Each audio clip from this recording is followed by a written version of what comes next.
Good morning, everybody. Thank you for coming to our session on artificial intelligence. Sorry.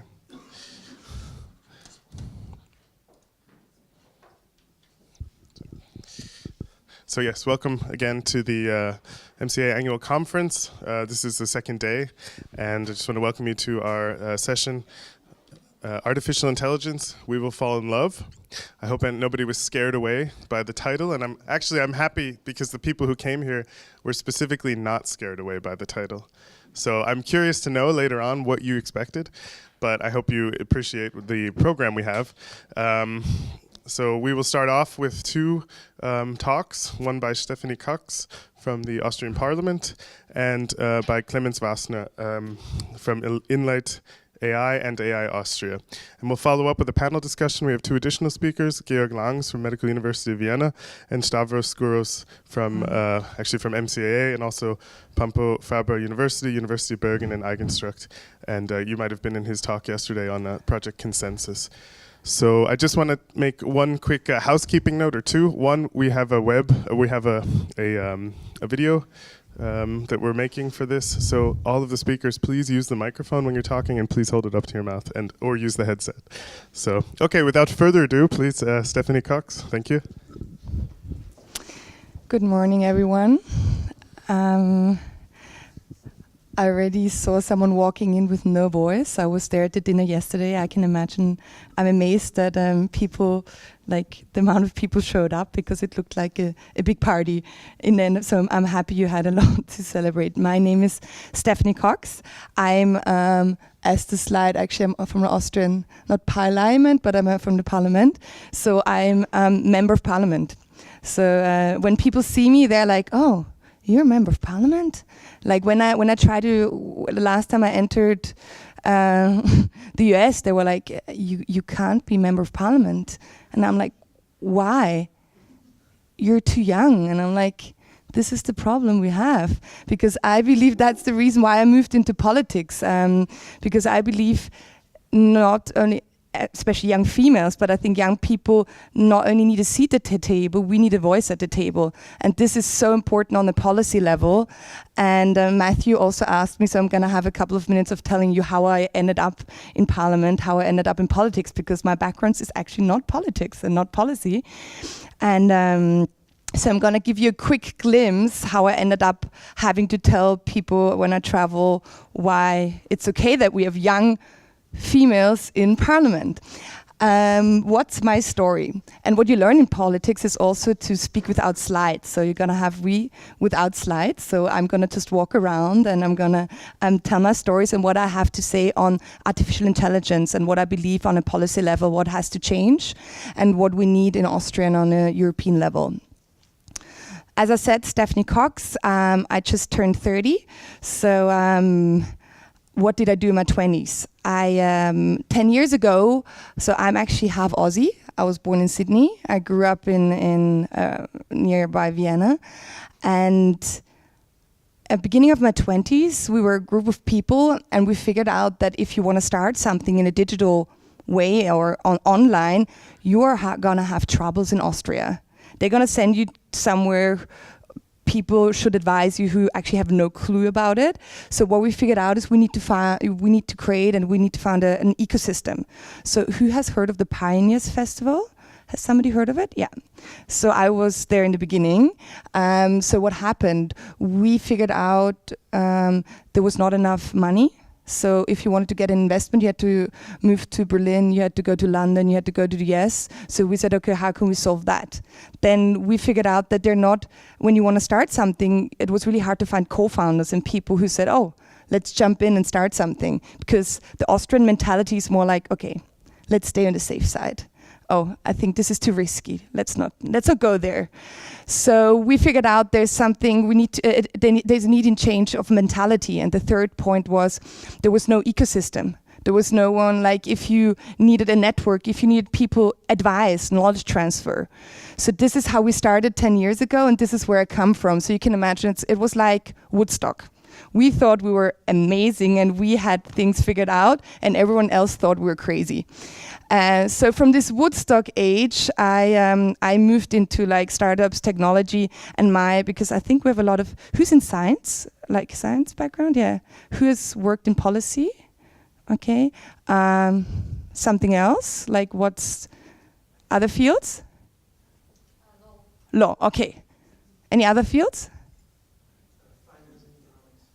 Economics, okay, great. So my background is actually on the academia side, anthropology, and my minor was psychology. So I'm human-driven, like I'm fascinated about human behavior and why humans do what they do and why they move into places, why they move into spaces, why they act the way they act. So this is actually where I get really excited about on the academia side. On the practical side, like on the non-academia side, in my 20s, I told you already about pioneers and me moving into the startup field. If I see a problem, I check out if there's a solution. And on the ideal side, I'm really excited about putting the solution into practice. So for example, 2016, I saw there were a lot of refugees coming into Austria and people were freaking out. And I thought I was sitting, who knows Buffer? Buffer, the app? Okay. Because so the founder of Buffer, Leo, is a friend of mine, the both of us were sitting there and we were like, oh, there's a problem. People are freaking out and we have actually humans coming in and they could be a great workforce. We need to make use of that. So what did we do? We moved into solution modus and we said, okay, what can we do? And then we went from solution into practice in a way that we started, so I'm a founder of the biggest job fair for refugees in Europe. So that's what I also get excited about when I see, okay, there is a challenge and how can we change that? And that's where one of the things I started was Chancenreich, like that's the job fair for refugees. And that was where media picked up that I'm not only into startups and I'm not only in the startup world and in the tech world, that I'm also like in other fields. And so media went crazy because we realized this project within 4 months. I guess you know the phrase, first they laughed, then they copy. This is what they did with us. Like when we did the job fair for refugees, they were like laughing at us first and they were like, oh, this is not going to work. This is not going to happen. Why are you doing this? After 4 months, we had like this event happening around the corner here and we had 4,000 people there and we created a few hundred jobs. So this is what I'm excited about. So this is going to get me to the level why I moved into politics. So I got the call and they were like, Steph, you need to join us. We're doing this movement.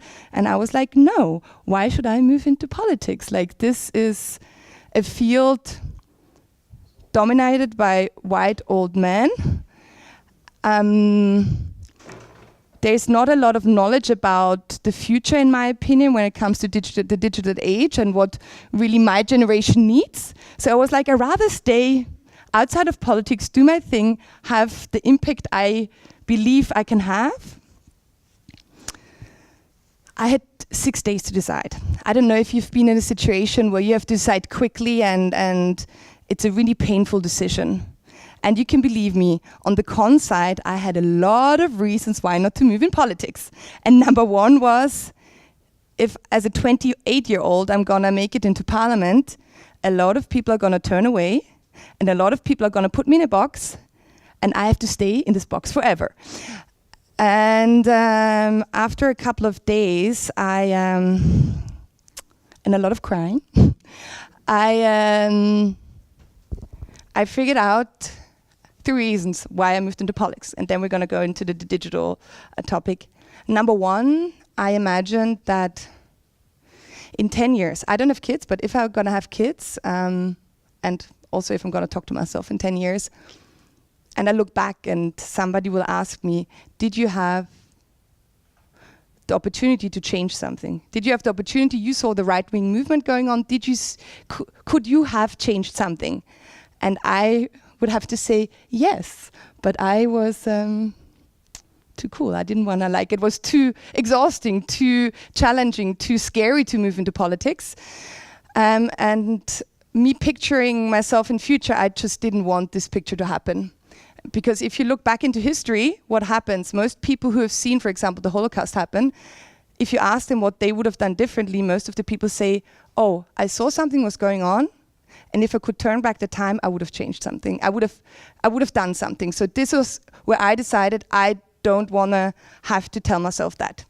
Reason number 2, coming out of the tech and startup world and not being a techie, not being a programmer myself, but being the human-centered person beside and spending so much time with tech people and spending so much time in this world, I figured out, okay, I could continue being kind of a consultant to policy world, to the politics, or I could challenge the status quo and say, okay, why not have a seat at the table? Because I believe in the world we're living in, we're on a crossroad.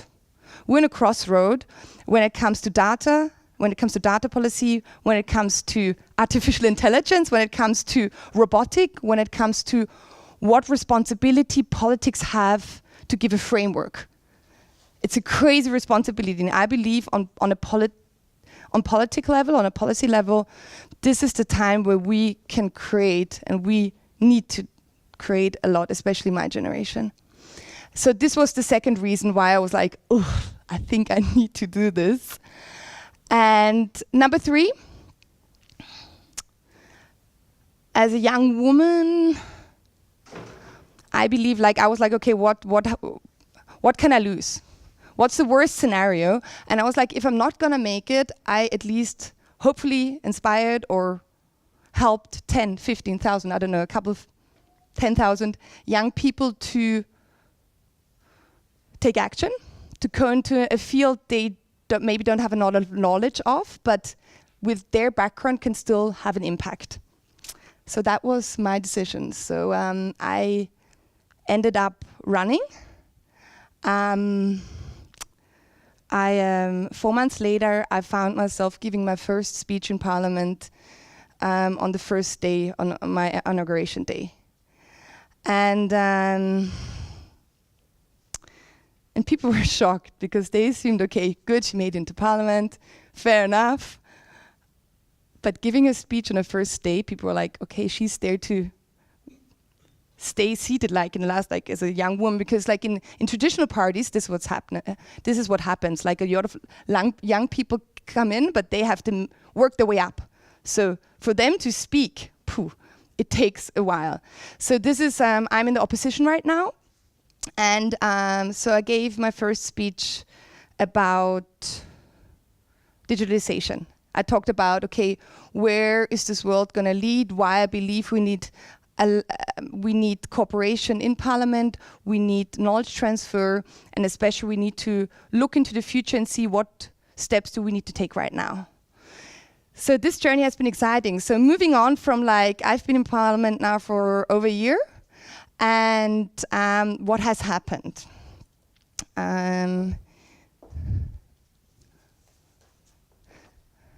One of the first things I figured out is we are 183. 37% are women, the rest are men, and most of them were only a couple under 30. And most of the people inside there, they use the word digitalization just to be cool. They just use it. They don't really a lot of them are scared. So what I figured out is that a lot of my colleagues in Parliament, when they hear the word artificial intelligence, they're like, whoa, whoa, whoa, whoa. What is this? Robots are gonna take over our world, and this is what happens in general also. There's a lot of black and white when we talk about machine learning, when we talk about artificial intelligence in general. There's this one scenario, it's kind of an Arnold Schwarzenegger thing. Robots are gonna take over the world, and then there's this other scenario. The other scenario is AI is gonna solve everything. As in so many ways in life, the truth is somewhere in the middle, and this is what we have to figure out right now. So what I did was, I don't know, who knows something about Austria? Austria? Who's Austrian actually? Okay, wow. So we have a lot of international people. So to give you an insight in our policy setting or in parliament right now, we have a far-right government. What does that mean? Like the person responsible for infrastructure and responsible for kind of innovation and who has the money is from the far-right party, and he has not really worked a lot in the field before.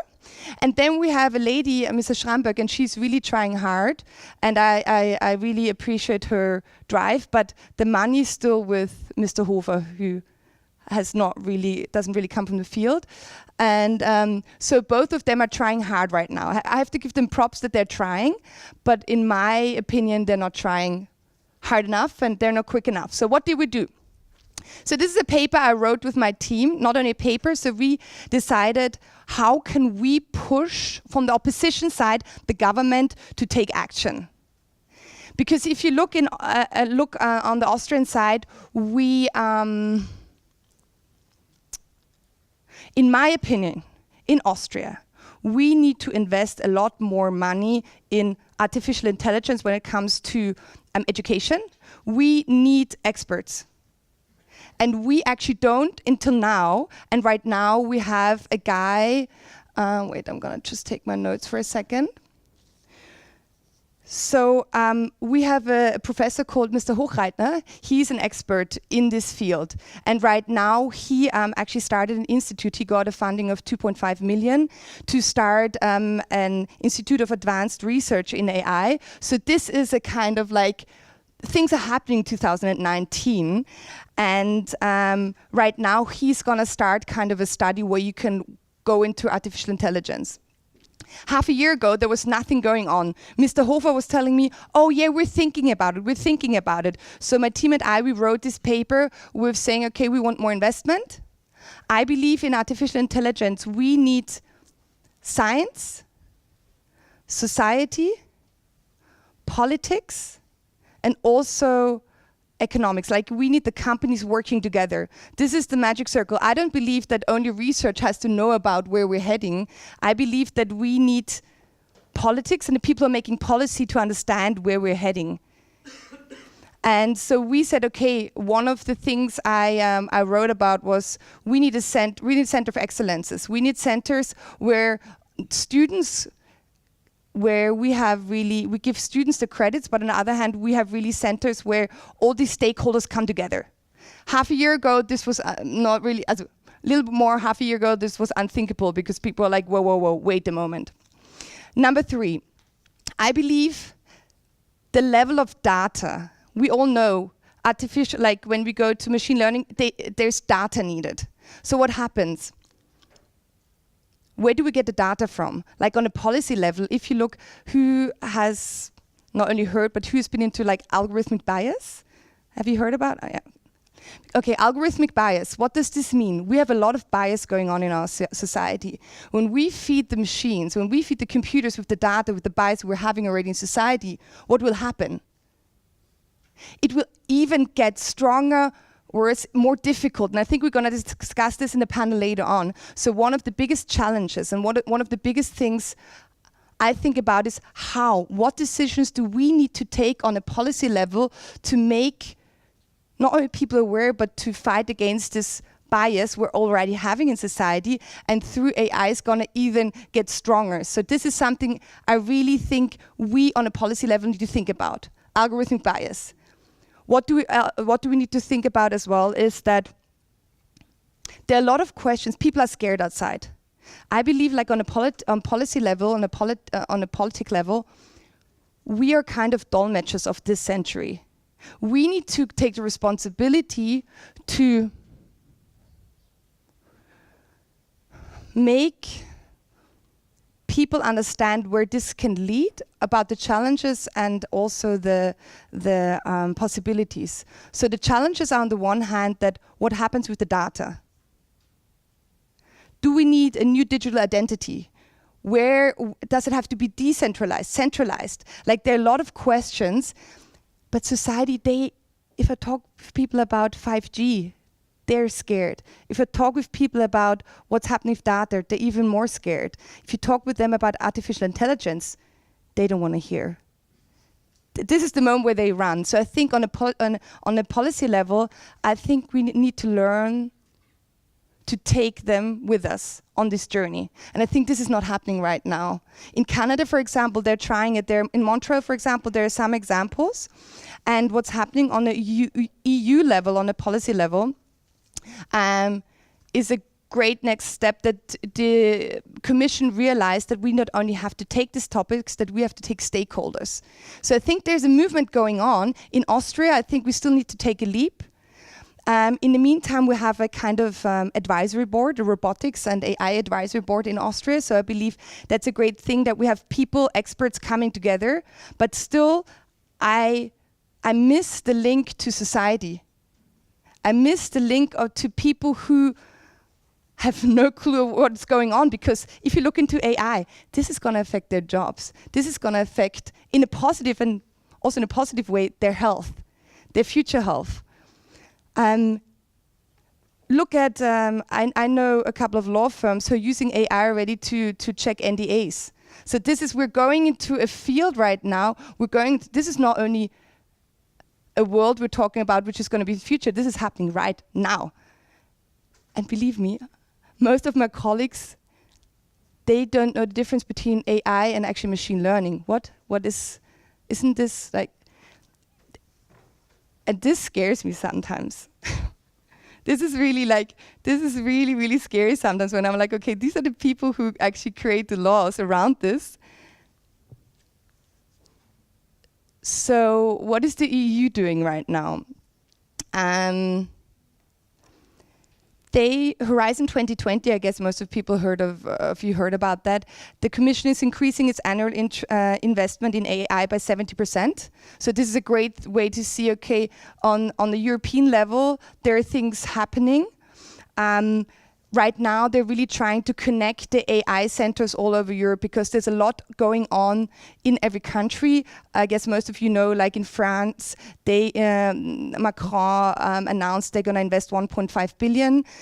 So you have already countries who are kind of pioneering, and right now a lot of countries are like following, like Austria.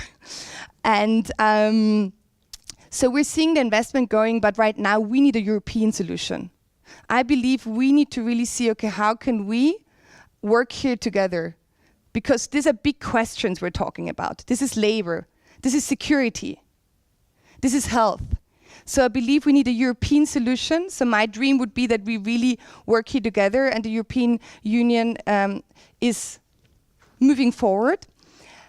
And what the Commission is really trying as well, they're trying to support the development of AI. So they're investing. France just, they announced like in the beginning of the year that they're going to invest money in certain countries as well. And so France, for example, got a couple of million. So it's kind of you can see if you're a pioneer in this field, there's a lot to get, and a lot to make out of it, because it also needs risks. And for the ones who are in science here, we know there are a lot of black boxes. We know one of the biggest challenges we're having in AIs are the black boxes, and not knowing often what happened right now. And I think Clemens is going to talk in a second, and we have I guess it's also going to be a topic on the panel. One of the things which is the ethical side. I think the ethical side, it's something we really have to look on a policy level and say, okay, does it need a kind of black box, an ethical black box? There are kind of things people are thinking about, but it's a big question, because I think, as Jack Ma would say in education, for example, we humans shouldn't try to be like robots, like computers. I think we need to have an education system where we learn about ethics, where we learn about decision making, how humans, the abilities we as humans have. And this I sometimes miss in the discussion we're having around AI right now. What role do we humans play in this whole thing? what's the ethical side of it? We're going to discuss in a panel in a second as well. So I think on the political level, it's kind of a wave coming, and the MPs I know and the people I know in policy, they're overwhelmed by it. It starts with not really having the knowledge about it and the understanding and being scared of it and not even tapping in. So I believe the next step has to be on a policy level, that we have the courage to step in, to tap in, and to ask the right questions, because AI, I think it's not going to be a Schwarzenegger scenario. It's not going to solve everything. It's going to be something in the middle, but we need to start solving it right now. We need to invest. We need to get the experts on the table. And I believe we need to act now, and especially our generation, my generation, needs to have a voice at the table, because I believe we have a lot to say, and we have a lot of knowledge which needs to be heard on this topic. Thank you very much.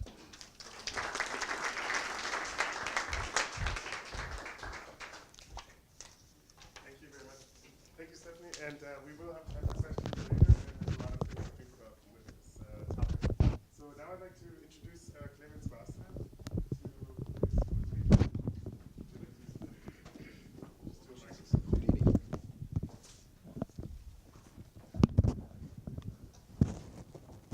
Ooh.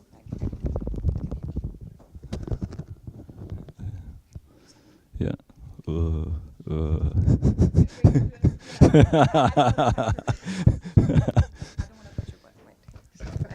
Yeah, this is okay.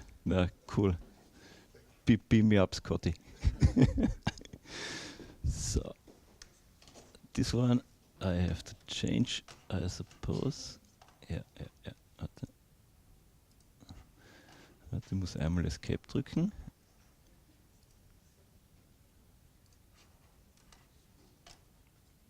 Schauen, ob es gesynkt hat. Wundervoll.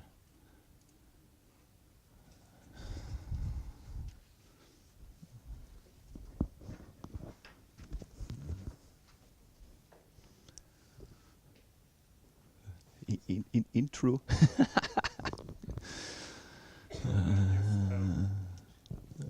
The next speaker is Clemens Wasser. He's an entrepreneur and a consultant in Vienna, and his company is called Enlight AI, and he's also founded the AI Austria nonprofit to promote artificial intelligence in Austria. So please, thank you, Clemens.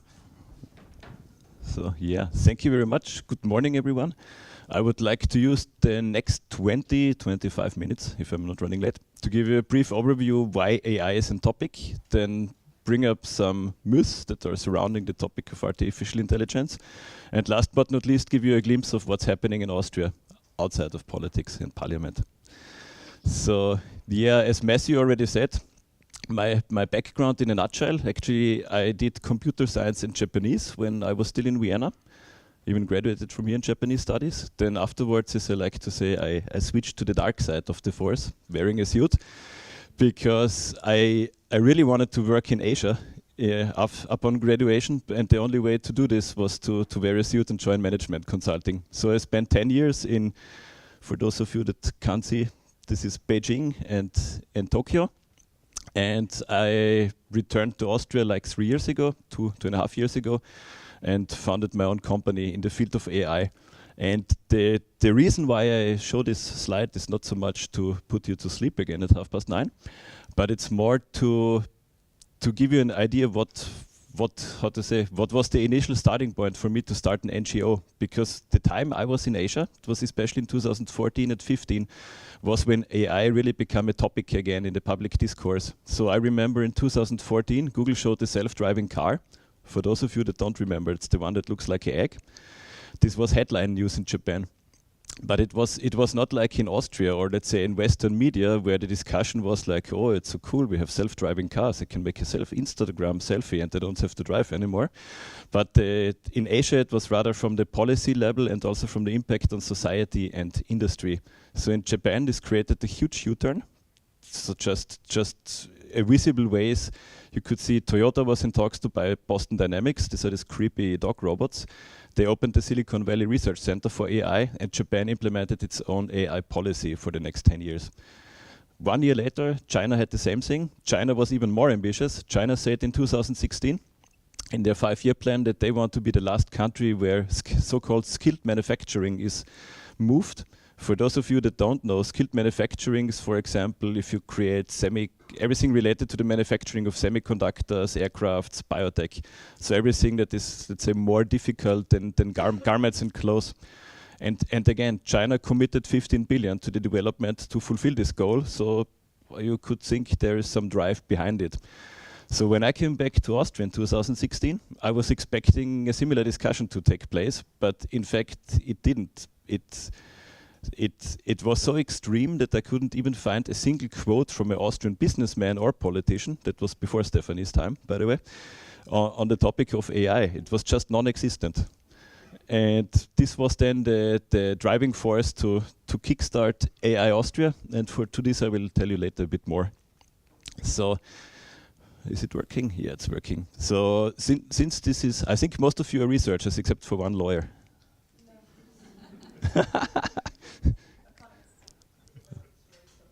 Economist is also a researcher. Guilty. Now, since you're, let's say, not the typical AI community audience, I would like to give an overview. Why are we even talking about artificial intelligence? Because I think this is very often overlooked in the public discussion. Why I'm not standing here and talking about healthy food, doing more sports, augmented reality, yeah, or since it's the Marie Curie session, why are we not talking about fusion reactors?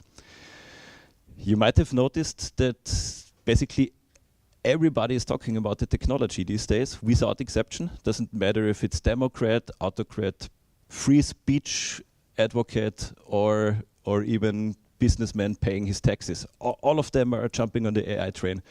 So what are the reasons and what makes AI so special? And to keep it as short as possible, I think this has 3 reasons. The first one is that AI, let's say many experts, especially economists, believe that AI will be the driving force for the next wave of economic growth. In the same way as we had the steam machines, the electricity, or let's say the personal computer - internet age in the last 25 years, many people consider AI to be the next step in like pushing productivity and economic growth. Then on top of that, we have the topic of new business models. You might wonder now, how is AI enabling new business models? I think everything related to recommendation engines, which happens on the internet, is enabled through AI. Like, for example, if you take your Uber and you have the matching between the underpaid driver and yourself, or if you're matching, or if you think of any type of e-commerce, this is basically additional services you can put into place because of artificial intelligence. And the last topic, productivity, I would like to make one step closer. This is now especially for the economists. I'm not sure how many of you are familiar with this fact, but after the financial crisis, the productivity growth in the developed economies has slowed by a lot. So it's actually now below 1% consistently, and it's often blamed for one of the reasons why inequality is rising so fast. So this chart is now from McKinsey, but it really doesn't matter, because you have the same from the World Bank, from the World Economic Forum, from Boston Consulting, and so on and so on. Basically, they all unanimously agree that AI has the potential to do for unstructured data, this means for text, images, or let's say complex analysis, the same as Microsoft Excel and computers and calculators did for basic accounting back then. So this is basically the promise why everybody is thinking about AI at the moment. Yeah, next I would like to, the middle part, I would like to go into the mythics that surround artificial intelligence. So the first one being is we will lose, think of a high number, multiply it by 10 and you can run for office. So, job loss will be gigantic. So let's see if this works now. Yeah, the funny thing is, if you look back at this, the topic is old. This is super old. I mean, this is only going back to the 1960s. For those of you who are not familiar with this magazine, it's Der Spiegel. Let me think. The Mirror. What would be the equivalent in the United States? Times magazine. Time magazine. Yeah. So basically, since the 1960s, they're saying, oh my God, we will all go out of work because of robots. The robots are coming and eating our jobs. And if you go back even further to the Luddites in the 18th century, these were the guys that were, let's say, dismantling the machines in the garment factories. It's an age-old conundrum. But what's more important is if you look at the studies nowadays that really dig into artificial intelligence and job loss, smart people are doing these studies, people much smarter than me, but they come to very different conclusions. So I would like to make a brief test. So who of you thinks that AI will lead in the next 10 to 15 years to job loss of, let's say, 10 to 15%? 25 to 30? 40 or more? Okay, good news. Those that raised the hand at 40, you are qualified for Oxford research. So what I have here is a comparison between two studies by Oxford and the OECD, and they looked at the, let's say, at the labor market in the United States and the UK. And yeah, to say that they came to different conclusions would probably be an understatement. So why is that so? The Oxford approach, to start with this one, I forgot the numbers. See, this is how you can identify Austrian chart. It always lacks the labels and the numbers. In the United States, Oxford is saying 47% of jobs are at high risk of being lost through AI, whereas the OECD is saying it's just 9%. The basic fallacy that is happening on this chart is that Oxford is taking a job-based approach, whereas the OECD is taking a task-based approach. What do I mean with that? To think back again at the example of bookkeeping and accounting, think back of the 1980s. In the 1980s, if you Google for it, you will find articles by the New York Times, for example, where they show a floor of accountants, always their calculator there, and huge sheets of paper, printed out spreadsheets. And the headline is saying, soon accountants will be out of business because Lotus 123 is coming and Microsoft Excel is coming. The fallacy that they made is, and if you look around, it's definitely a fallacy because the number of accountants worldwide is definitely not falling. This I can guarantee. And the fallacy they did is, they just look at the job. They made the conclusion, oh, part of the job could be automated, so the entire job is at risk. So let's say all accountants are at risk. And this is basically what Oxford research has done here. This is 47%. If you dig deeper on a task-based approach, you will find out, actually what the coming back to the accountant example, what they don't need to do anymore is they don't need to write down everything on a printed out spreadsheet. They don't need to check afterwards with a calculator and so on. So this task is gone, but the accountant will do something entirely else with his time. For example, writing high bills to corporate clients. I hope there are no accountants here. And I mean, I'm not saying that these guys are wrong and these guys are totally right, but as with so many things, the truth is somewhere in the middle. So if next time you hear these amazingly high numbers, just question, was it a task-based approach or was it a job-based approach?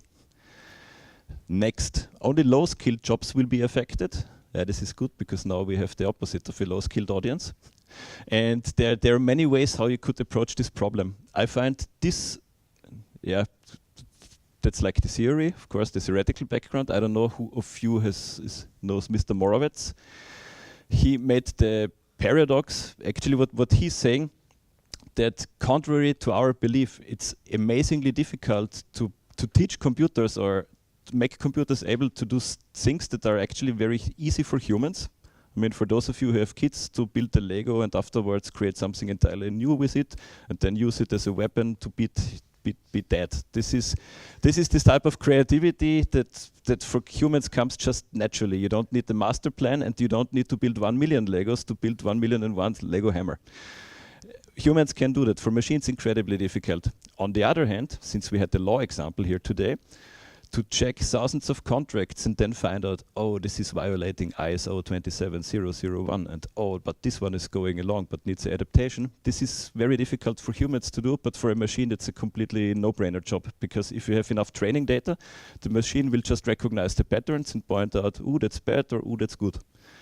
So why I make this long introduction to this topic? When it comes to high-skilled jobs, I like this view very much. It's for those of you that don't know, that's from Max Tegmark's book Life 3.0, and he's calling this the valley view. So what you could say is the water level is the current level that artificial intelligence has nowadays. So with technological progress, the level will rise, and some jobs are earlier at the risk than other jobs. And what you can see is things like chess or Go, driving, investment, translation, they're pretty much at the shores, or let's say only just a few meters above sea level. This means they are already at risk. This is actually also a very good metaphor for climate change, I just realized. They are pretty much at the risk of getting automated. Again, this doesn't mean that the job is gone, but the task will be gone and automated. And the further you rise, basically, let's say if you have a Noah's Ark scenario and everything is covered with water, then you would have artificial general intelligence. This is, who of you know Star Trek? Come on, science. Everybody has to know Star Trek. Yeah, data in Star Trek is the artificial general intelligence, or the Terminator. That's the less nice example. But once you have reached AGI, everything could be fulfilled. So Tegmark's view is basically look at the complexity and creativity of tasks and then put them on a timeline and see how far we are away. Nobody can predict how long it will take until we have reached artificial general intelligence. Perhaps never, who knows? But at least this is a very good, let's say, way of thinking about the topic.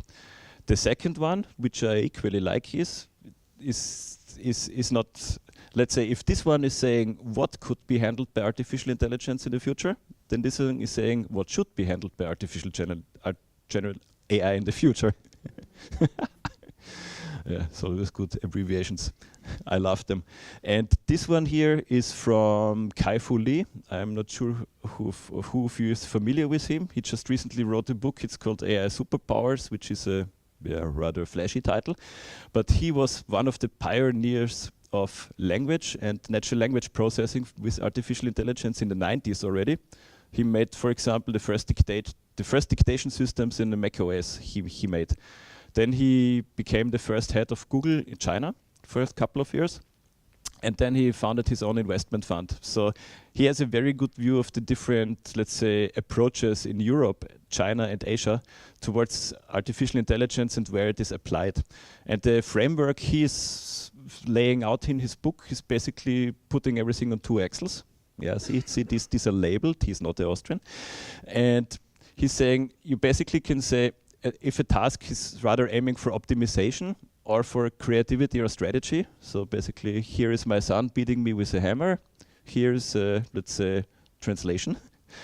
And then if compassion is needed or no compassion is needed.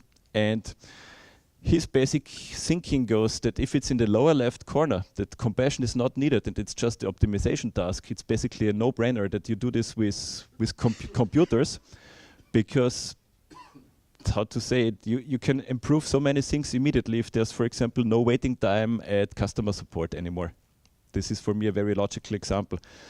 Also, when it comes to the radiologist or the truck driver, that's or the dishwasher, even better. That's also an example of a very, let's say, unfulfilling task that doesn't require any human interaction, besides, blinking and honking if you're a truck driver. So it's ripe for automation. You don't take anything human away from the people doing these jobs, because it's just, it's a job that is validating input and creating an output.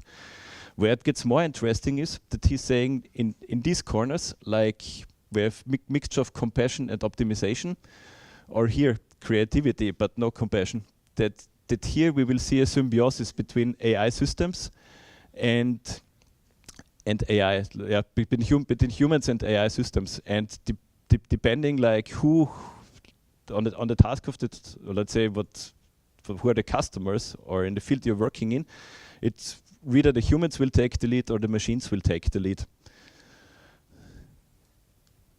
Good. Way behind time. Second one, and I think this is always one of my favorites, because actually, who of you is from Europe? Who of you believes this? This is good. Then we can skip this. Now, what I think is very common these days, if you open the newspapers, is that there's this sort of defeatism. It's like saying, Europe is so poor, or Europe doesn't have an IT industry. We're doomed. China has all the billions at the United States. So again, I would like to show you that for the current state, this might be true. I mean, it's definitely true for the type of internet services we are using. But if you think of it in the long run and also compare it with developments we had in the past, it's actually not all doom and gloom. So what I show here is basically a framework how you could think of AI development. And it starts with level 0. This is basically the phase where we are nowadays in.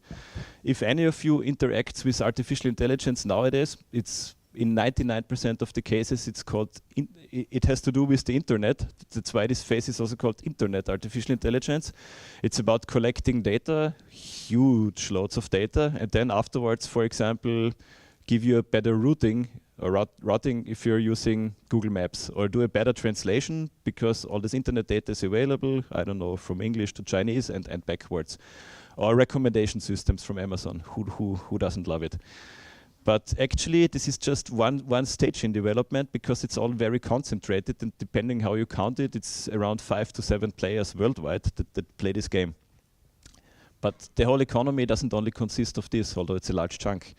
If you go to the next stage, and this is called business AI, you have sector-specific applications. I briefly touched this before already with law, with the, does it fulfill the regulation or not? But could also be in machinery, and especially important for Europe in manufacturing, for example, quality control, logistics planning, routing, and so on and so on. These are the type of hard business problems specific to a sector, could also be biotechnology, that are normally not even touched by the big 7 internet companies. They don't do that because they live in the online world. They are aiming for, let's say, at least 300 million customers if you introduce a new product, better 1 billion, and you would never scale to this level. In terms of AI development, if you think of the next stage, is perceptive AI. This means that you put more and more AI logic into the physical world, in the so-called offline world, and enable completely new applications for it. So this might sound a bit strange for you in the first place, but I'm pretty sure all of you know the Google Assistant or Alexa, and this is one of the things where perceptive AI is in place. This means you use an algorithm. The algorithm, of course, is quite good at figuring out, but the reason why these things work in the first place is because they have help on the hardware side from so-called far-field microphones. So the first edition of Alexa had 8 microphones that are, surveilling is a bad word, that are listening in the whole room. The very sharp ears, 8. And the microphones are so good that in combination with the algorithm, they can surpass human hearing level by far. So this is one example of perceptive AI. It's basically, it's not just having our senses, but supercharging our senses with new technology. I think with cameras, it's also quite logical. If we think of infrared cameras and so on, we don't see infrared unless we look too long in the sun. And last but not least is fully autonomous systems. I think the Terminator comes to mind. No, think of autonomous cars or autonomous drones for disaster relief. This is like the king's discipline that will come at a later point. So where does this leave Europe? The bad news or good news depends. It's a Rorschach test. Is the age of internet AI is basically over, I would say, from the perspective of European companies. It's very unlikely that Europe will see the emergence of a new search engine that will kick out Google. it's very unlikely we will build a social network or a messaging infrastructure that will compete with the big boys at the moment. I think this is Europe is just a very heterogeneous market. Let's put it like this. It has not so much to do with the EU or somebody. It's just the way it is. It's the same way where Southeast Asia has a far harder time scaling up than, for example, China, because it helps if everybody speaks the same language and has the same regulations. But long story short, when it comes to business AI, or let's say all other levels, we're basically starting from zero. And one example I always like in that regard is the way AI is discussed nowadays. You know, like, ooh, we lost, everything is over for Europe. Nobody used this mindset in the 1980s. I will not, if you look for it, you will find that the New York Times is saying accountants will be out of job, but nobody back then was writing, oh, Europeans will be out of jobs because the computers are developed in the United States. What actually happened is that our companies were among the first ones that used computers back then for business, let's say what I call here business AI, but for business applications. Think of automotive industry, or think of SAP.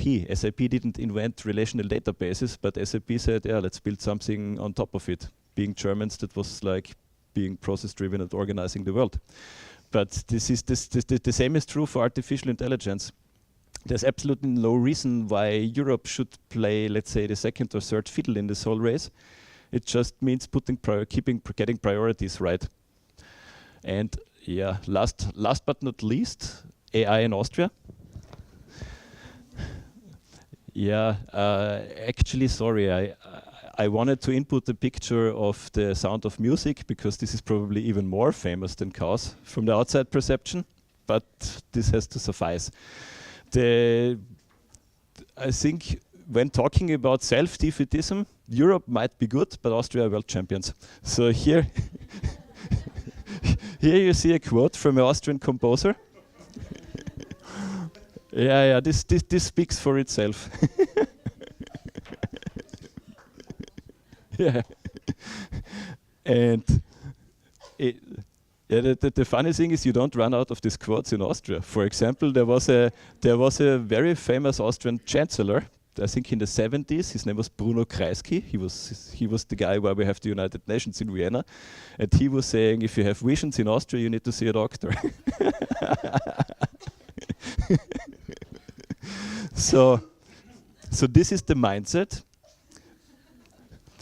but still, this is the result. So this is now the maximum unpresentable slide, but this is also on purpose. There are lots of trees and there is a wood, and this is the AI scene in Austria. So the takeaways are here. You have more than 160 players. I think this is from November. Now it would inch closer to 200. You have lots of research going on. Like I think the IST, which is even a sponsor here, is doing lots of things with reinforcement learning. You might have heard of AlphaGo, the Go playing program. This type of research also happens at the IST. You have lots of industrial research and so on. Basically, all universities nowadays offer either specialization in deep learning, machine learning, or they're not AI yet because they are still technical universities, but it's growing. You have the public sector, which is going up to speed and developing AI strategies for regions and also for the let's say on the national level. We will talk more on that on the podium. And yeah, the upper side is companies and startups, and this is also quite remarkable. I mean, one must consider to put this into perspective, if you think of Bavaria or Switzerland, they're at the same scale. Sweden as well. Sweden is around the same level, probably even a bit smaller. And what I find remarkable here is that although Austria has no strategy in place for this thing, it's going on since a long time. And this always reminds me of a Asian saying that goes like this: China works because of the government, and Japan works although it has a government. So I let you choose which case is Austria. I won't go on record for this one.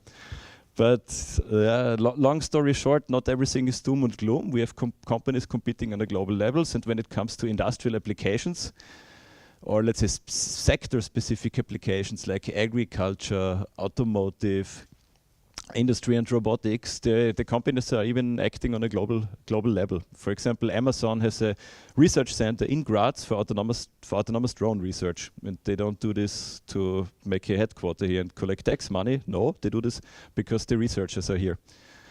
Good. As far as the oh no, what happened here? This is German. I copied the wrong slide. No, that's bad.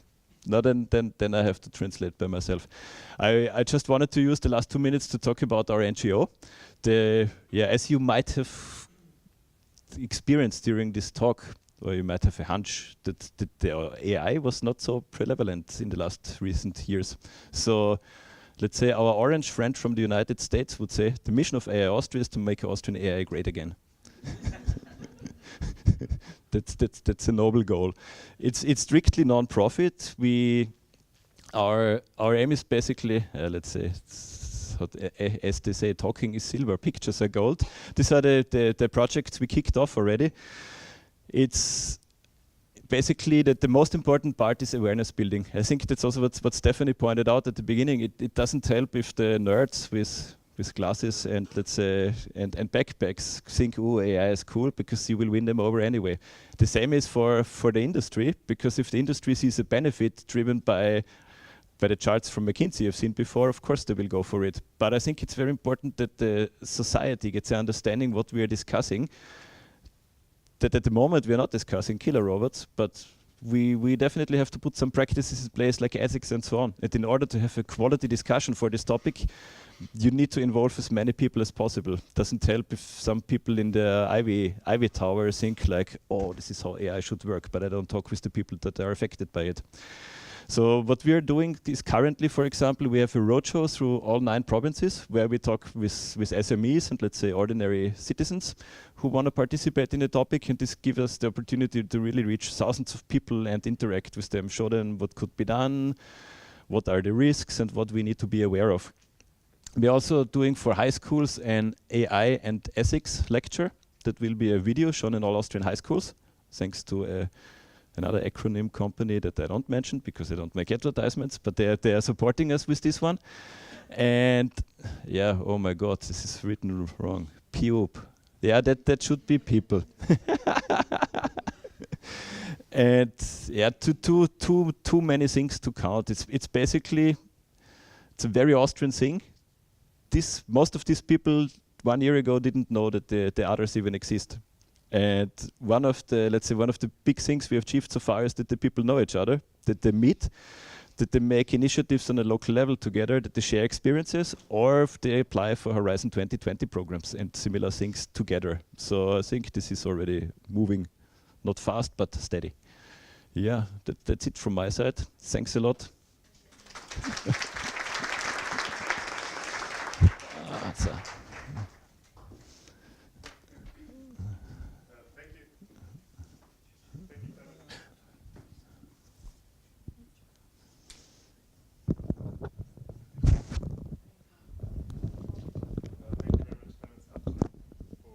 I will just try and speak. Okay, the microphone is working. So I'd like to ask our panelists to come up. I know we're running a bit long. So Stavros and Georg, if you could just come up to the front, and also Stephanie to take a seat on the panel, and we'll have a few topics to discuss.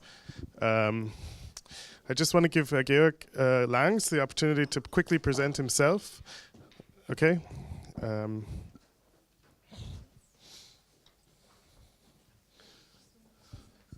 So yeah.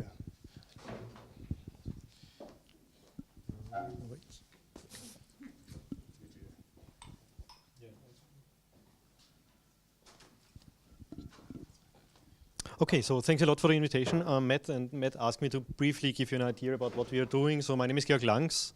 My background is mathematics, and I'm now very much active in machine learning. I studied in Vienna, then went to France, and then lived in US, in Boston for a while, working at MIT.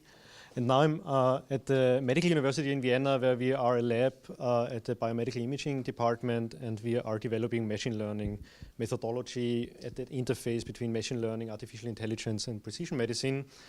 And the second thing that I'm involved with is context flow. So it was on the slide by Clemens. We are very happy about that. It's a spin-off of our university that is developing machine learning algorithms, software that help medical experts, doctors to search in very large imaging databases. And to give you a very, very brief idea about what machine learning and especially AI can do in medicine or where this is happening, I'd like to show you something that took us a while to figure out, and that is that medicine and radiology is not really a kind of a static field where the real revolution happens because of AI or machine learning, but it's really a very rapidly developing field. And one of the most profound, I think, changes that is happening right now that changes how people are thinking about disease, how they're thinking about treatment. Yes, thanks. And how they kind of approach treating individuals is the realization that many of the diseases that we thought of as one big disease families are really a lot of small individual diseases, and we have to understand much better how these diseases work and how individual treatments kind of fit these diseases. And so what artificial intelligence, and I think in this case especially machine learning, can do is kind of splice into this development and help not so much or maybe not at all to automate things that people are doing right now, but help them develop new ways, new algorithms, new vocabulary to talk about diseases, to talk about treatment, and to talk about kind of the decisions and how they are made in this interdisciplinary field. And just to give you 3 brief images, so one thing that we are doing is developing markers, developing ideas about how we can look at individual patients and say something about their progression and their most likely successful treatment. Eventually it turned out that that does not only include looking at existing diseases and see whether we can predict them, but rather say, well, could we take a second look at this landscape of diseases and figure out if there are phenotypes that we have missed because we did not have machine learning, and can we use the data that we have in order to understand these new phenotypes? And sometimes the work is really just driven by curiosity when we are trying to understand how the brain develops, because a lot of the things that we are trying to solve in like helping patients with reorganization, with plasticity of the brain during treatment and during the course of their disease, I think we can understand a lot better when we understand how the brain kind of emerges in the first place. And so that's a very brief overview about what we are doing, and I don't want to take more time. Okay. Thank you, Georg. And if you want to take a seat over here, and Stephanie as well, and Stavros, just a few minutes on Project Consensus. Some of you might have been in his talk yesterday. Sure. Hi everyone, I'm Stavros. By the way, how many of you were yesterday at the session on consensus? Okay, then I think it's worth telling the rest a little bit about what we're trying to do is to use AI, which in this case should rather refer to augmented intelligence, in order to give the Marie Curie Alumni Association a kind of streamlined procedure for being able to respond to fake news, to make statements about collective opinions from scientific experts in different fields. So this is a project that we're working in the policy group and that we're hoping to see materialize in the coming year. A little bit about myself. I started studying artificial intelligence 20 years ago in 1999 at the University of Edinburgh, where that was the only course in artificial intelligence in Europe at the time. I think second only to MIT. And of course, at that time, it was really strange for an 18-year-old to be telling people, when they asked me, what are you studying? I would say artificial intelligence. They would say, what is this? And I would have to tell them this is a young science that is trying to understand intelligent behavior through simulations and through robots and other experiments. And at the time, this was offered only in combination with other courses. For example, AI and linguistics, AI and computer science, AI and biology, AI and mathematics, in my case, psychology. And there were only 3 people graduating from this course, or 9 out of the School of AI per year. And it's been really incredible to see the evolution and how it's so relevant and something that everybody is aware about nowadays. However, I feel that we have deviated a lot from the original vision of the founders of AI, which was things like ending poverty, ending war, ending hunger, and so forth. And it's a little bit of a shame to always contextualize it in terms of profit and how we can use this to to exploit situations. I think that there are a lot of things that relate also to politics and about being able to make speedy and adaptive policy making in an era where the technology is changing at such a rate that, for example, we have the GDPR now, it's been 6 months in effect. You know, is this something that we need to commit to for the next 50 years? Or, you know, is it something that we need to revise in a couple of months? So I think there are a lot of issues, and I hope that I'm really looking forward to discussing them in the panel.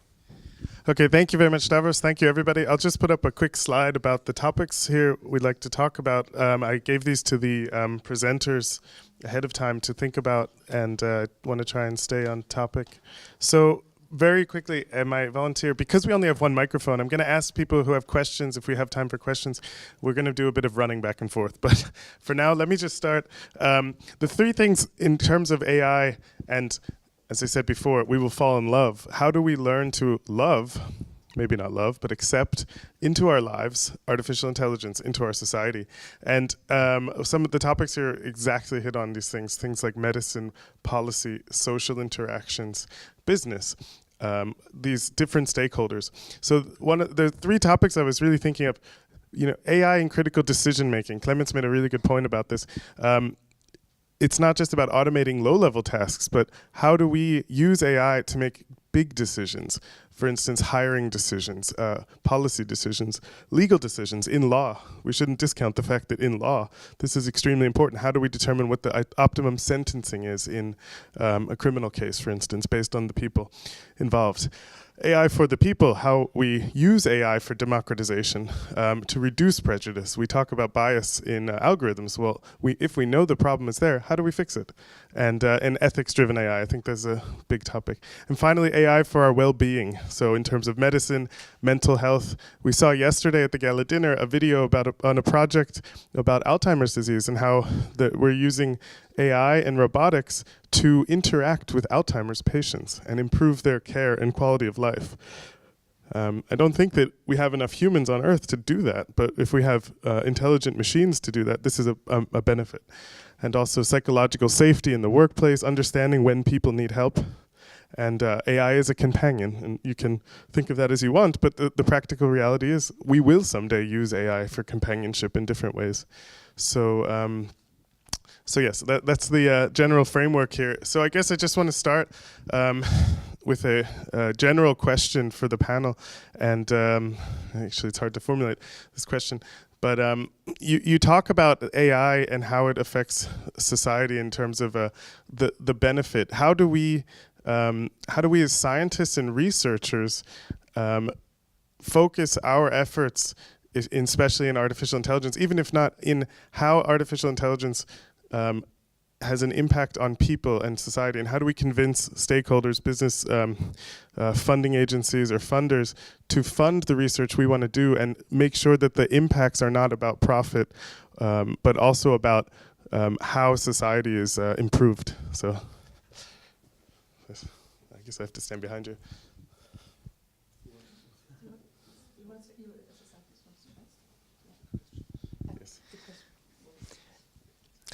So the question, sorry about that. The question was, so we're a research community. Most of the people here are working in research, and many of us work in artificial intelligence research. How do we, as researchers, when we develop when we work on projects, if we want to promote projects and promote artificial intelligence to stakeholders, how do we actually define the problems and identify the problems that have an impact on society and not just an outcome for a business or an institution or a science laboratory? But what are the things that we should be saying to stakeholders?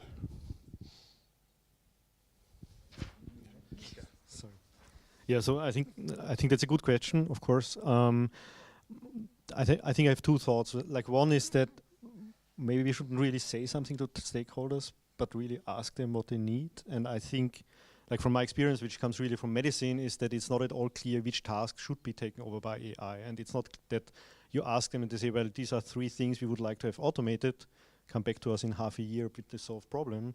But a lot of the kind of that AI or machine learning or whatever approaches that I saw that kind of started to work, that they started to make an impact, are really the result of a lot of people from very different backgrounds, like medical people, biologists and computer scientists and mathematicians, kind of sticking their heads together and starting with one idea, but ending up very often with a completely different idea about what the role of AI might be.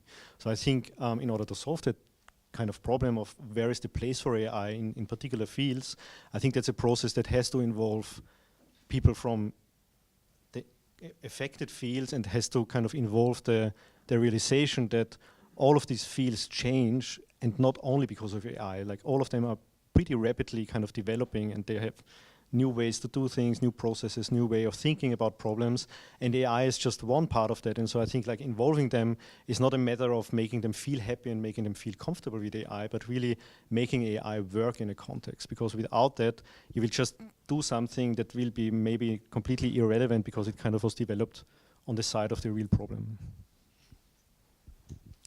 I completely agree with you. And I think it's a bit of a tricky question because usually as researchers it's kind of rare to be actually conversing with the shareholder, the stakeholder, or anyone outside of the actual scientific field. But interdisciplinarity is really important, and it's at the core of AI since its inception and its definition. So I agree with you that it's really important to have this scientific ecosystem as well that enables for the progress to be made, and that typically all these applications that have big impact on society, they're usually there to solve a particular problem. So it's rather solution driven than top up, if you like. Okay. Stephanie, go ahead, Clement. Maybe one comment to this. I think what you want on a society level and on a research community level is comparable to what you have at Microsoft and Google on an organizational level. What do I mean with that? This sounds, of course, very high-flying. I'm not sure how many of you are familiar with this project Dragonfly from Google. That's about having a censored search engine, especially for the Chinese market. The Google engineers protested. There was a worldwide walkout. Google had to scrap the project. This is like, flushing $1 billion down the toilet. And this is because the people at Google, they are at the forefront of AI development, and they are aware of the risks, and they say, we don't want to do this. Very similar thing happened with Microsoft last week, where Microsoft researchers said they want Microsoft to pull out of a Pentagon contract that is using like image recognition for threat detection. So for example, it would tell me who of you is most likely to point a gun at me, and then I can shoot you first. So of course there might be inaccuracies. And they said, no, we don't do this. Scrap that $500 million contract. We don't want to do this. And I bring these two organizations as an example because, as I mentioned before, you have 7 companies worldwide that are really leading AI research with billions of dollars behind it. But there are only 2 examples where you have a company culture strong enough to point out what is ethical, what is unethical. The other extreme would be Facebook. Facebook employees obviously have not a problem if you can target something at Nazis that want to shoot, I don't know, non-Aryan people and so on. Or let's say do censorship, do Russian propaganda and so on. So this is like the other extreme. And I think as a society and research community, you need to be, the step number 1 is to be aware of the risks. And I think what could help a lot is by informing yourself. So how do you inform yourself? There is from Max Tegmark, for example, the Future of Life Institute. This is a very, not a fan of the name because it's like holding hands and hugging trees. But what it actually is, it's a let's say it's a large organization of thousands of researchers that really dig down. They write a code of AI ethics. They write down what are the risks. They hold constantly seminars and opinion exchange because they basically say, AI could be a huge risk in the future, but let's make sure that the genie never goes out of the bottle. They don't want to have a Manhattan Project moment where after the project was concluded, the people said, shit, damn, can make nukes out of it. This will kill millions of people. I shouldn't have done that in the beginning. So in order to avoid such a moment, this is basically why the Future of Life Institute was created. So if you're into the topic and interested, this would be my logical starting point as a researcher, because it's also for non-AI researchers.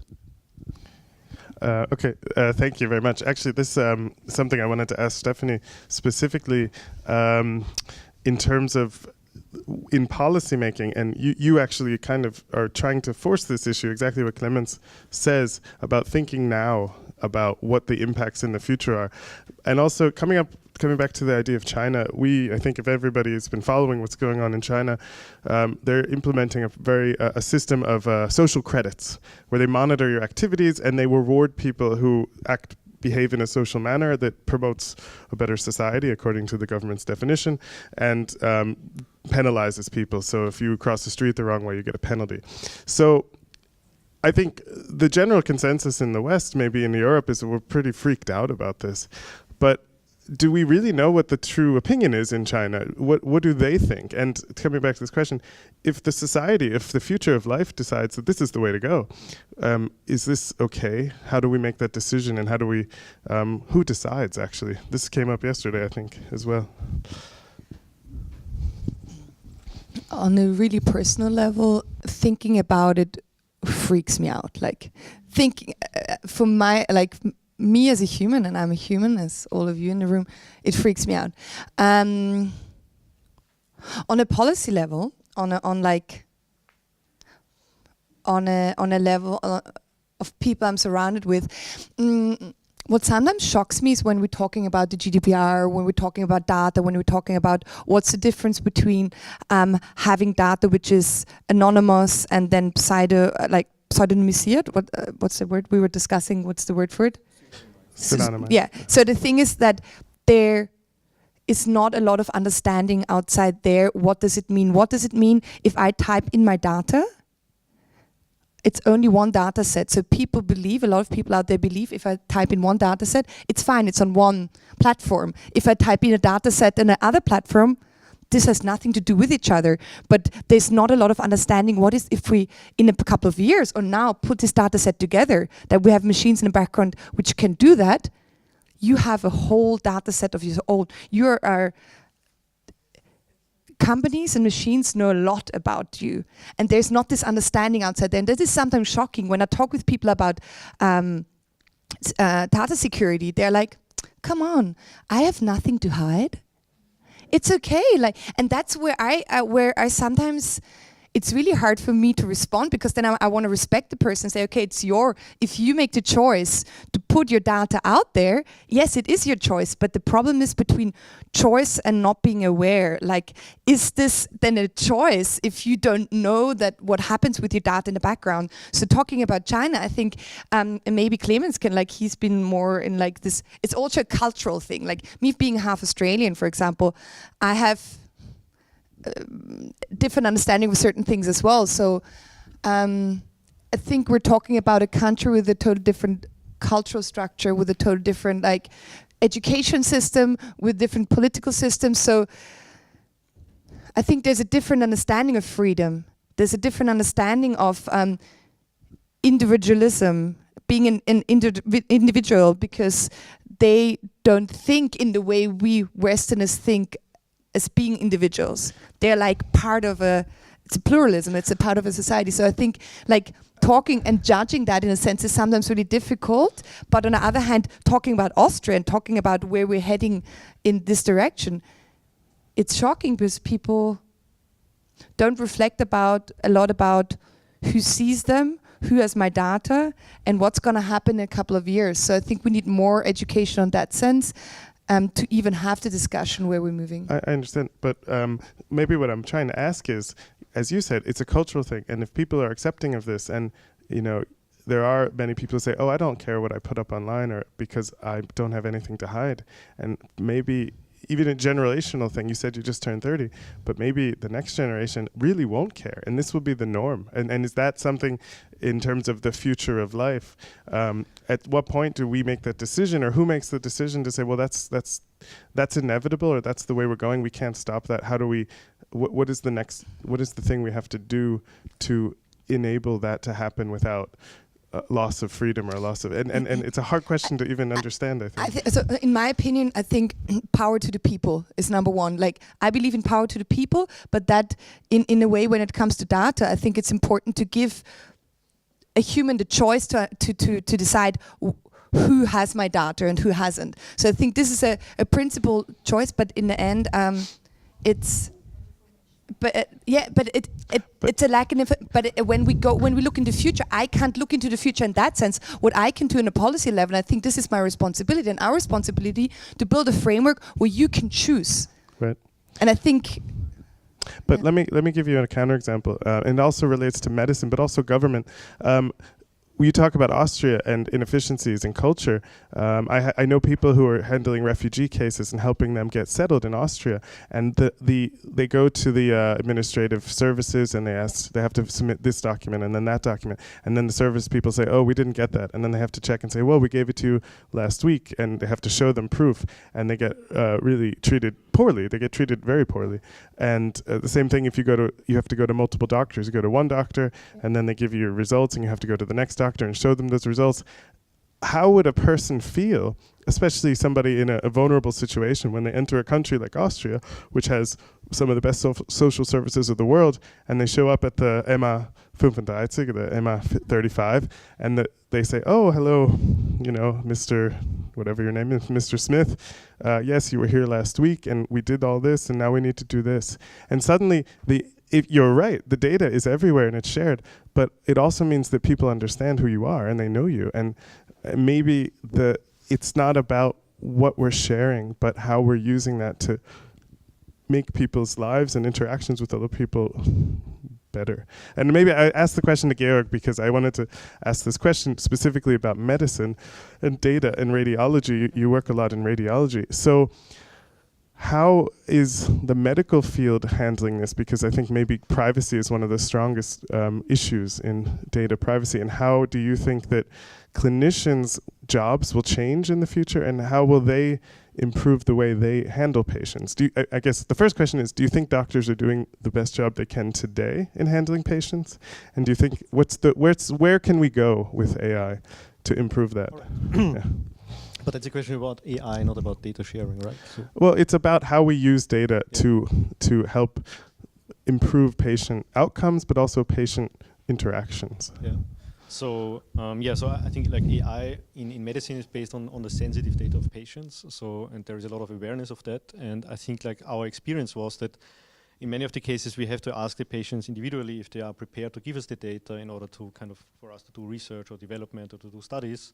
And our experience was extremely positive because everybody kind of understands, or most of people are comfortable with sharing the data to support research for kind of helping, even if that will not affect themselves, but if that will be affecting other patients in the future. But I think the responsibility is, first of all, of course, to kind of inform this patient what will happen with the data and what we do with the data. But also, even if they say, yeah, take my data and do the research, there is still a lot of responsibility on the receiving end of the data to kind of really make sure to think about things that were maybe not clear at the moment when the data was kind of taken or given, and that might change in the future in terms of possibilities and risks. So I think like that's one thing. In terms of AI, I think that doctors are doing the best they can, but I think like all the doctors are aware there's a lot of room for improvement in our understanding of diseases and in the kind of interactions between diseases and treatments, and that seeing the data that we acquire on a kind of a daily basis in the medical routine is one of the keys to do that. And I think like we are at a position right now in this time where we are starting to be able, and there are a lot of roadblocks in between really using the data, and not just legal roadblocks, but just technical roadblocks, using this data in order to understand treatment better and understanding disease better, and eventually turning that into something that might or will help individual patients. I think like the biggest insight, and I think like that changes a lot in the conversations also with doctors, is that a lot of this change will not come from automating what we do right now, because what we do right now will be completely outdated in 10 years, but in helping doctors and medical researchers in developing new diagnostic paradigms, new kind of treatment paradigms, new ways of viewing diseases. And so I think like the role of doctors will change, and I think that was the second part of the question, was that I think once doctors and once kind of whoever is touched by AI realize, and that might not be the case all the time, but many times it's the case that it changes the way their jobs are kind of working and their roles and kind of the particular composition of tasks that they have to do in the jobs, then people get a lot more comfortable and get a lot more better and realize that what's really important right now is to kind of be involved in shaping these roles and in shaping their own roles and in shaping the roles of AI. And AI is really just one bit of influence on the changing roles of many professions right now. And I think that's to be aware of that and to kind of support that, and a lot of supporting that really consists in talking to each other. Okay, thank you. Let me ask another question, but for you and to follow up with that. So I see exactly what you're saying, and one thing I wanted to say is that history shows that technology, and I think for you, Stephanie, it's particularly true with anthropology, technology changes how we live and how our societies organize and how people interact with each other. And so if we talk about AI as being this transformational technology, especially when there's this idea that it will be the next economic boom, then how do we foresee and how do we really, for instance, in medicine, are the stakeholders really aware that that's happening, that will happen without them even influence? It won't happen because the heads of all the surgery units or the heads of all hospitals say, okay, now we're going to go and do things this way, but that it happens in a more organic way. And maybe, Stavros, you can answer that in the context of media and information. Actually, and also following up from the previous comment and in relation to ethics and data privacy and so on, I've been involved in 2 research projects registered as clinical trials. And so far, when it came to how we use patients' or participants' data, it was always dictated in the ethical documents and the ethics approval that we will treat them a certain way, of course, anonymize them, not share them with people who are not related to the project. And in particular, the big issue is what do we do if we find incidental findings? So these were neuroimaging projects. What people would come to investigate how their brain responds to different types of stimulation. What happens if we identify a tumor, for example, in a person that we're scanning? This was the big question. And there's a standard procedure in place, as in most of medicine, to deal with this. And of course, the people provide full consent. They can withdraw at any time and so on. So to some extent, it's as if this framework is now being applied more generally to the way that data are handled all over the internet. But nowadays, actually, this feeds back into the way that clinical research is handled as well, because now it's no longer the task of an ethics committee to approve how the data are handled, but at least when this is implemented in the most proper way, you need to seek a separate approval from the data authorities of a country that your study is in complying with the GDPR and the data regulations and so on. So I think that there's a lot happening in this field, and we haven't really seen the end of it, or maybe not even the start of it yet.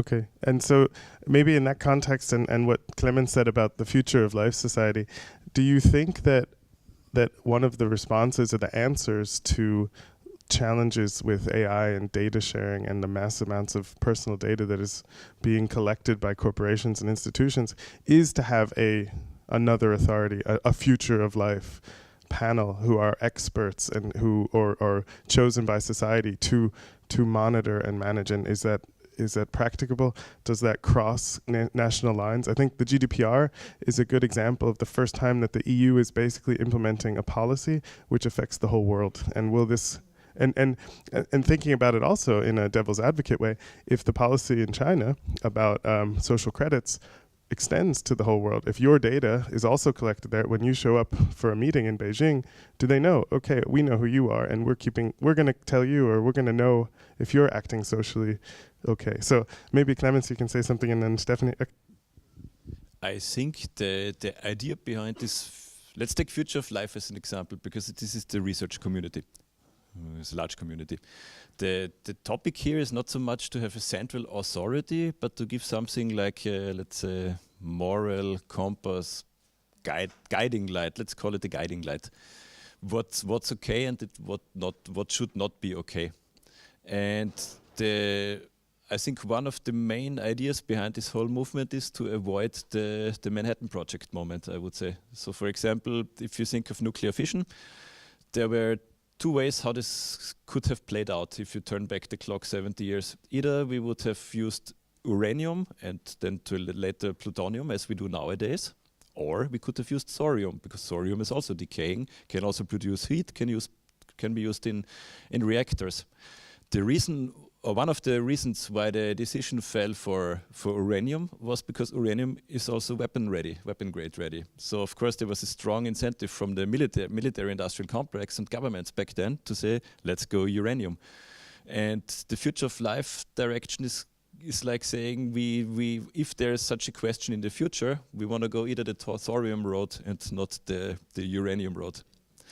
That's one aspect. But I think in the broader context of society, I think we are having two anomalies at the same time at the moment. I mean, first of all, as I hopefully conveyed in an understandable way, AI is seen by many as like the fourth huge, let's say, basic technology that is coming. After electricity, steam and computers, AI.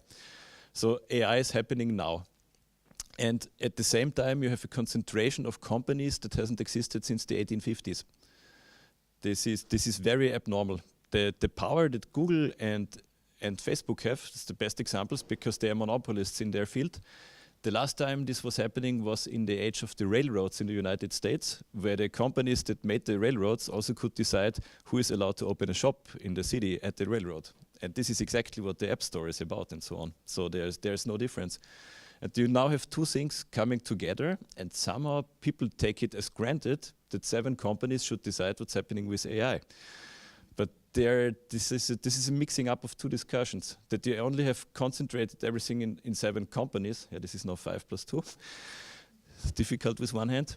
That you have everything concentrated in 7 companies is a failure of cartel and anti-competitive law. I guess it will be fixed in the next 5 to 10 years, because even the Republicans now found a liking, punching Amazon and so on. So I think regulation will follow. And Stephanie, sorry.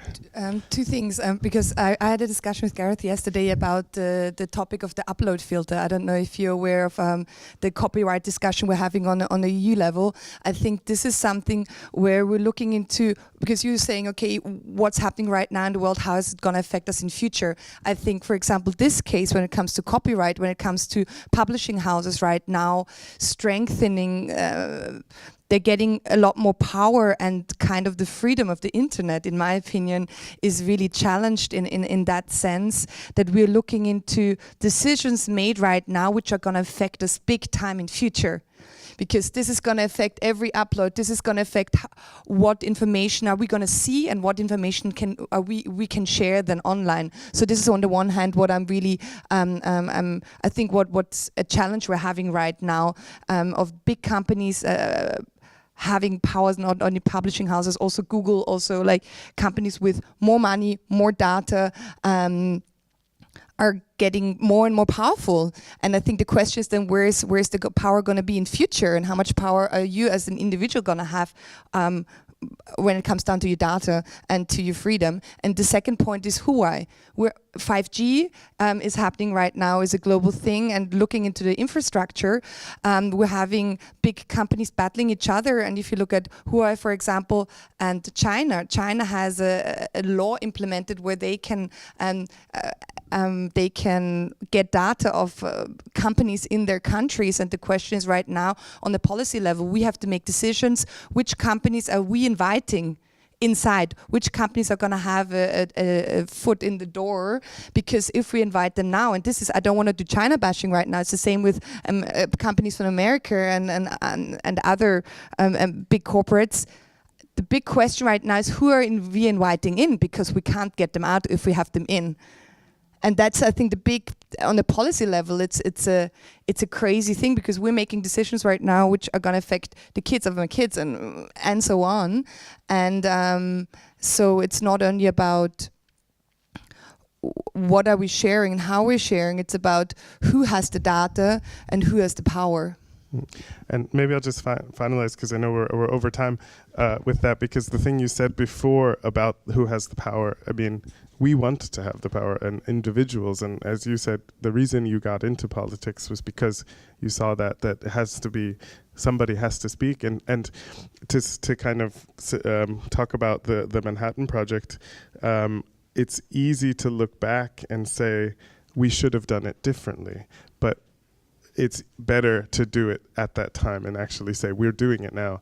So I want to thank everybody for coming. We do unfortunately not have enough time to solve all the problems of AI today, but if we had another half an hour, I'm sure we would have done it. But thank you, everybody. Please, yeah, okay. And please go upstairs. There's a coffee break. Please visit our sponsors. And yes.